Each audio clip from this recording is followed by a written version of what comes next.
Hey, what's up guys? It is Tuesday and so we are back with another guide, and this guide is the Seat of the Triumvirate Mythic boss guide. Alright, so the things we need to look at for the first boss, Zuraal, okay? What you'll notice is he'll spawn a bunch of blobs around the edges of them, so on that grassy area there, right there. What you need to focus on as a DPS is to get rid of them as soon as possible, because if they reach the boss, they'll empower him. The second thing is, do not get in that purple stuff. The basic rule of any sort of PvE is don't stand in the crap. Why? Is because you will get a debuff on you, which starts off as about 30k tick, and it will stack and keep stacking until you're dead. If you do that, it's just going to make it a lot harder on your healer and make this fight go forever. Alright, so other than that, asphyxiate. So when he asphyxiates on you, especially as a hunter, you can feign death that and he'll change targets. The important thing is, do not let him reach you, okay? If he reaches you, you will get your butt kicked.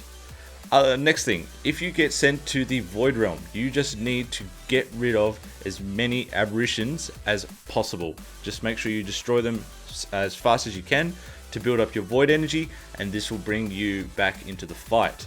Other than that, it's just rinse and repeat until the boss is dead. Nothing else that that you really need to focus on as the DPS. So let's move on to the next part of the dungeon. So when the boss is down, you'll be coming into sort of this courtyardish area. What you're looking for is the Rift Wardens. Ugh. So what will happen is you'll see a bunch of these portals with a big yellow. Jeez, what's going on with me? A big purple beam. Just kill them as fast as you can, and they'll respawn somewhere else. Look on your map, and it will locate each and every one of those. And I think there's about 4 of them. But then once you do that, that will then allow Saprish, the next boss, to spawn. Okay, Saprish. Pretty simple fight. Focus the Shadewing and kick the Screech. Okay, if you don't kick the Screech, it'll disorient everybody and just make it a lot harder on your whole team. Second thing is, you'll notice there's a Panthara jumping around everywhere. Okay, it will be doing an attack called Ravaging Darkness. And if you stand in it, it actually empowers Saprish. So make sure that, see, as you can see right there, he's doing it now. Move out of it to save your tank a lot of hurt. Also, they will be dropping a thing called a Void Trap. If you stand in the Void Trap, you will get stunned, and it's just not pleasant, especially once you've bursted everything and you want to get the boss down. Secondly, it will inflict damage, alright? Other than that, you just want to make sure you keep on the move and just go to town on the boss as fast as you can. Make sure that you bring your Core Hound and things like that for the heroism and all the other good stuff that us hunters have in our utility. Okay, now we come on to the Viceroy. This one is very frustrating if your team isn't on point. I suggest making him your focus and using a focus kick macro, which I'll link in the description. The reason why is you must kick Howling Dark.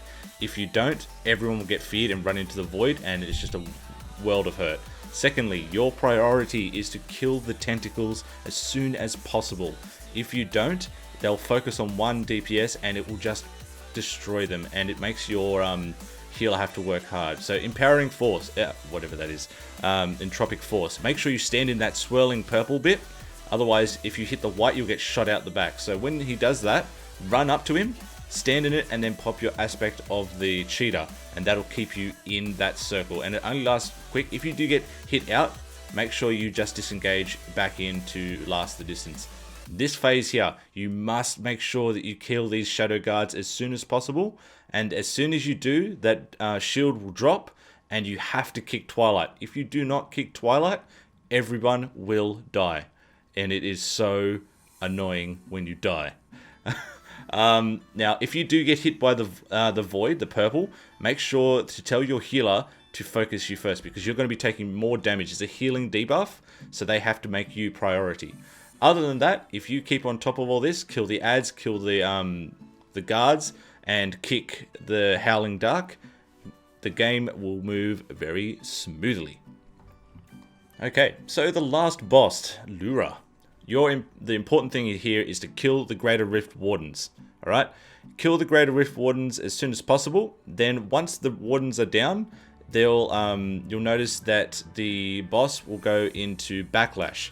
When Backlash is up, it'll take 200% damage. That's when you want to pop your cooldowns. Don't do it at the beginning of the fight. Get rid of the first Warden, then pop everything, hero, everything like that, and burn him down as fast as you can. Once you do that, it'll go into the void. Now you'll get 2 Wardens. Okay, make sure you focus one, and here's where it gets tricky, right? Each Warden will put up what's known as Fragment of Despair. And what this is they'll put, I'll wait until they do it and I'll show you.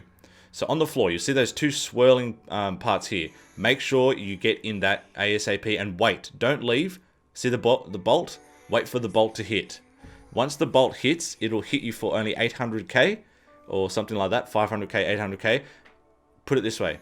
If you don't get in that, if nobody's in that, both of them will hit the ground and hit everybody for 2.5 million damage, alright?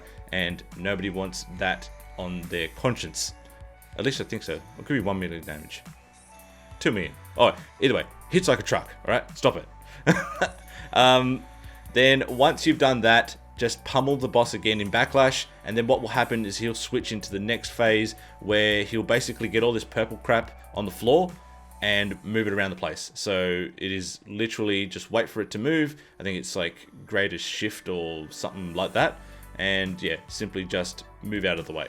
Okay, that's pretty much all there is to it. If you focus on that, make sure that you spread out when the Fragments of Despair are up, and then you'll be good to go. And that concludes my quick guide on the Seed of the Triumvirate. If you enjoyed and you want more of these, let me know down below and hit that like button. And until next time, you keep on sniping, and I will see you all very, very soon. Take care.